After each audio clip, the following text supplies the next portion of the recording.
Good evening class. Good evening दोस्तों। आज हम आपके लिए गणित की कुछ इम्पोर्टेंट क्वेश्चंस लाने जा रहे हैं। दोस्तों हम लोग शुरू करने जा रहे हैं कक्षा 6 की गणित। और अब आप हर दिन अपने एक एक अभ्यास को सॉल्व कर पाएंगे। दोस्तों यह अभ्यास प्रश्न उत्तर प्रदेश बोर्ड की गणित का कक्षा 6 की कक्षा का है। इसलिए अब ये हर दिन ये चैनल आपके स्वागत के लिए तैयार है और आपका गणित से डर को भगा देगा। अब हम आपके लिए प्रतिबद्ध हैं, हर दिन प्रयास करेंगे कि आपको एक वीडियो के माध्यम से आपके अभ्यास एक अभ्यास से दूसरे अभ्यास प्रतिदिन इसी तरह क्रमबद्ध तरीके से पढ़ाते रहें और पढ़ाते रहें। चलिए हम लोग कुछ देखते हैं और अपना धैर्य का परिचय दीजिएगा। आपके सामने अभ्यास 1 का कुछ क्वेश्चंस लाऊंगा और उसको सॉल्व कराऊंगा क्रमबद्ध तरीके से। आप धैर्यपूर्वक ध्यान से सुने और पढ़ने का प्रयास करें। ठीक है दोस्तों, तो हम लोग अब पढ़ने जा रहे हैं और आपके लिए ला रहे हैं कुछ क्वेश्चंस।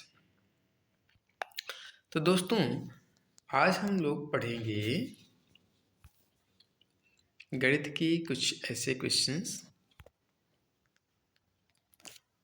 देखिए ध्यान से। अब एक किनारे आपके क्वेश्चंस रहेंगे और इधर मैं आपको कुछ समझाऊंगा भी ना, तो प्रयास करिएगा। आप लोग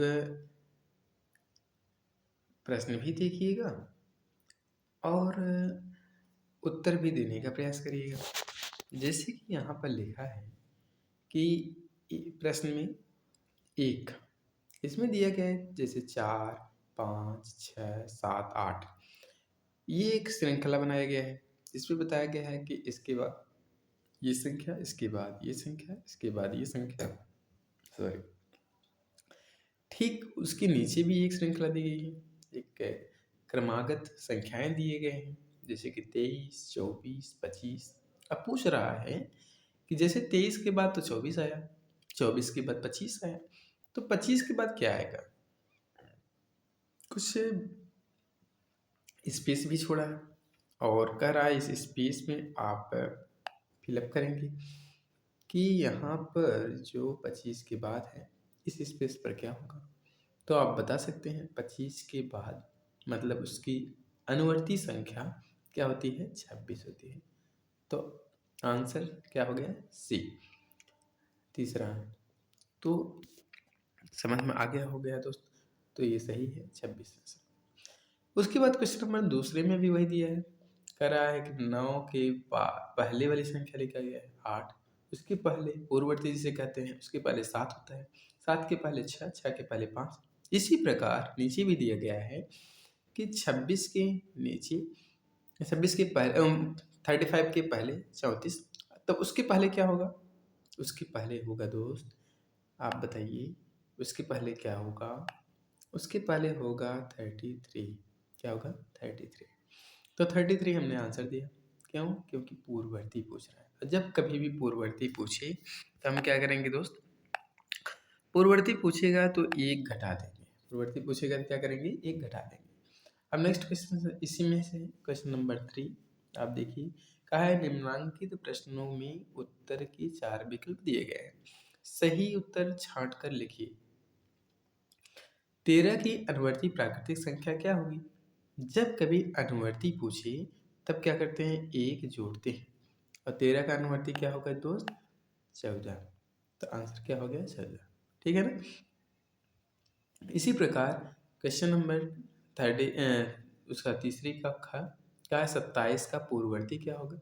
और पूर्ववर्ती पूछे तो क्या करते हैं? -1 करते हैं, मतलब 1 घटा देते हैं। तो 27 के में 1 घटाएंगे तो क्या आएगा? 26। ठीक है दोस्त। फिर अब देखिए क्वेश्चन नंबर 3 का ग 6 का अनुवर्ती संख्या। अनुवर्ती में क्या करते हैं? 1 जोड़ देते हैं। तो क्या आ जाएगा? 6 में 1 जोड़ेंगे तो क्या आएगा? इसमें देखिए 4 ऑप्शन है, चौथा ऑप्शन जो कर रहा है केवल 7, तो यही इसकी संख्या हो गया। तो अब इसमें एक क्वेश्चन आपको दिया गया है कि 15 का पूर्ववर्ती संख्या क्या होगा, इसको आप बताइए। 15 का पूर्ववर्ती क्या होगा, जल्दी से बताइए। मैं आपके लिए इसका आंसर और विकल्प सब ले आने जा रहा हूँ। आप बताइए इसका क्या होगा 15 का पूर्ववर्ती। आप बताइए। अब ऑप्शन भी मिल गए आपको। अब बताइए। ये तो दिक्कत हो रहा है दोस्त।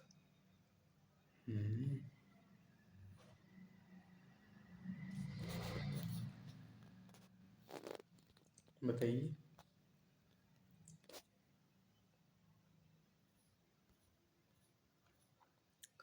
15 का पूर्ववर्ती क्या होगा, 14, क्योंकि उसमें एक हम घटाएंगे, ठीक है ना। तो 15 का पूर्ववर्ती केवल 14, ठीक है, ये समझ में आ गया। फिर उसके बाद हम देखते हैं कुछ क्वेश्चंस हैं, उसके आंसर आप हाँ या ना में देंगे। कहा गया है कि निम्नलिखित कथनों में सत्य या असत्य बताइए। इसमें आप आंसर देंगे कि कि एक सबसे छोटी प्राकृतिक संख्या है। क्या एक सबसे, या नहीं, इसमें बताया है कि एक सबसे छोटी प्राकृतिक संख्या होता है। तो ये आंसर क्या होगा, सही कि गलत। दोस्तों सही होगा, क्योंकि सबसे छोटी प्राकृतिक संख्या क्या होता है, एक होता है। दूसरा इसमें दिया गया है कि संख्या रेखा पर निरूपित किसी प्राकृतिक संख्या के दाहिनी ओर की प्राकृतिक संख्याएं उससे छोटी होती हैं। तो अब ध्यान में लाइए कि संख्या रेखा पर, संख्या रेखा कैसे बनता है और संख्या रेखा पर हम कैसे एक संख्या को निरूपित करते हैं। संख्या रेखा पर कैसे हम किसी संख्या को निरूपित करते हैं, ध्यान से देखिए, बताइए, आंसर दीजिए। संख्या रेखा पर हम कैसे किसी संख्या को निरूपित करते हैं। संख्या रेखा पर जब निरूपित करते हैं तो शून्य लिखते हैं और शून्य के दाहिनी ओर 1 2 3 4 ऐसे लिखते हैं, और शून्य की बाईं ओर भी संख्या 1 2 3 4 लिखते हैं, लेकिन बाईं ओर की संख्याएं को ऋणात्मक में दिखाते हैं और दाहिनी ओर की संख्याओं को धनात्मक में दिखाते हैं। तो अब क्या करेंगे, क्योंकि अब जो संख्याएं धनात्मक होती हैं वो बड़ी होती हैं, और इसमें क्या रहा है, प्राकृतिक संख्या रेखा पर निरूपित किसी प्राकृतिक संख्या के दाहिनी ओर की प्राकृतिक संख्याएं उससे छोटी होती हैं। तो जितनी हम दाहिने जाएंगे उतनी संख्याएं बड़ी होंगी। इसका मतलब ये गलत आंसर कह रहा है। ये क्या कह रहा है, गलत कह रहा है। दाहिने जाने पर हम बड़े होते हैं, बाएं जाने पर हम छोटे होते हैं, ठीक है ना।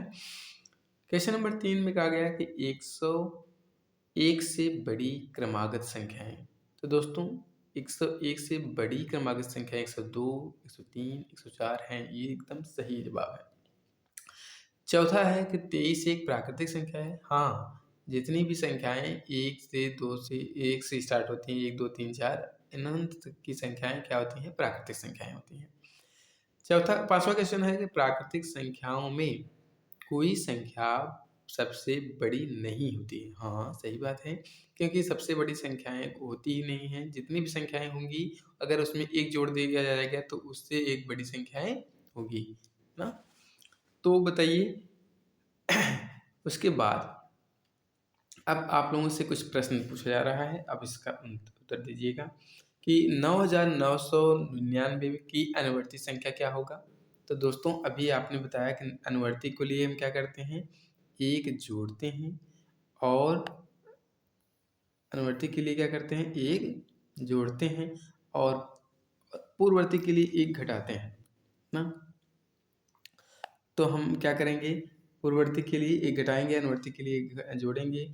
तो जैसे इसमें बताया गया है कि अनुवर्ती निकालिए तो इसमें एक जोड़ेंगे तो ये हो जाएगा आंसर 10,000।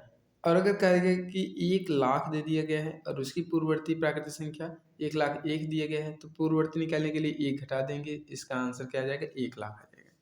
क्वेश्चन नंबर 7 में संख्या रेखा खींचिए और उस पर एक तक के उस पर 9 तक की प्राकृतिक संख्या को प्रदर्शित करिए। तो संख्या रेखा दोस्तों आप लोग जानते ही हैं ना, तो संख्या रेखा खींच ही लेंगे, और जैसे कि एक लाइन होती है, ड्रा किया जाता है सीधी रेखा, ठीक है ना। उसके बाद हम लोग क्या करते हैं, सीधी रेखा खींचने के बाद सीधी रेखा जैसे हमने खींचा ये थोड़ा सा इसमें डिस्टरबेंस हो रहा है। जैसे संख्या रेखा खींचा। अब इस पर हमको क्या दिखाना है, इस पर हमको 1 2 सॉरी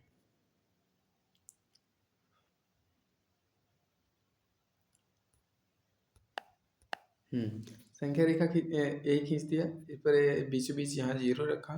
इसके इधर क्या होगा, जितनी संख्याएं होंगी ऋणात्मक में होंगी, -1 -2 -3 ऐसे।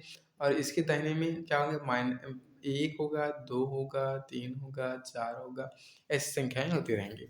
तो 4 5 6 7 8 9 ये सभी संख्याएं क्या हो गई, ये क्या हो गई, संख्या रेखा पर 1 से 9 तक की संख्या को हमने दिखा दिया।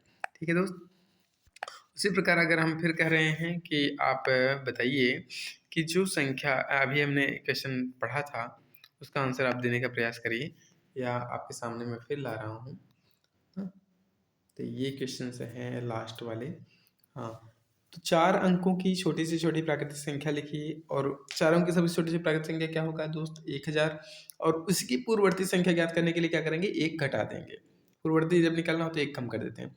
फिर क्वेश्चन नंबर 9 में कहा गया 6 अंकों की बड़ी से बड़ी संख्या प्राकृतिक संख्या लिखिए और उसकी अनुवर्ती संख्या ज्ञात कीजिए। तो 6 अंकों की बड़ी से बड़ी प्राकृतिक संख्या आप लोग जानते ही हैं। 9 को हम क्या करेंगे, 6 बार लिख देंगे, 1 2 3 4 5 6। ये 9 अंक की सबसे बड़ी प्राकृतिक संख्या होगी। जब इसका पूर्ववर्ती निकालना हो तो 1 घटाते हैं, और अनुवर्ती निकालना हो तो 1 जोड़ देते हैं। समझ में आ गया दोस्त। बस आज के लिए इतना ही हम लोगों ने सीखा। तो क्या सीखा और कैसे सीखा हम लोगों को अच्छे से समझ में आया होगा। तो दोस्त बहुत बहुत धन्यवाद, आप लोगों ने इसको सीखा। और फिर मिलेंगे कल हम आपसे इसी समय। धन्यवाद, नमस्कार।